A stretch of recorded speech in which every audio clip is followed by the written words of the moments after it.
Λοιπόν, για να φτιάξουμε σούβλα κυπριακή, πρώτα απ' όλα ανάβουμε τα κάρβουνά μας. Εγώ βάζω μισό πετροκάρβουνο με κάρβουνο. Έχουν ανάψει αρκετά. Πάμε.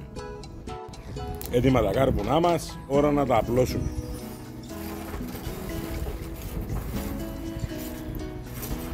Κόβουμε τα πετροκάρβουνα μας και είμαστε έτοιμοι. Είμαστε έτοιμοι με τη σούβλα πάνω. Βάζουμε την πρώτη σούβλα που είναι το ρύφι μας.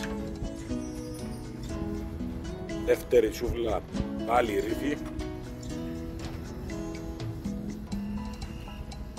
Τρίτη σούβλα κοτόπουλο. Σκαριά μας την έχουμε τελείως ψηλά. Πάμε.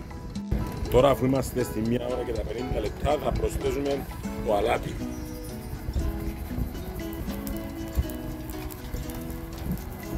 Και πάρει εξαιρετικό χρώμα. Βάζουμε το αλάτι μας.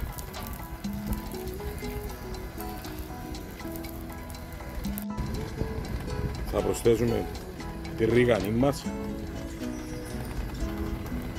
βιολογικής παραγωγής.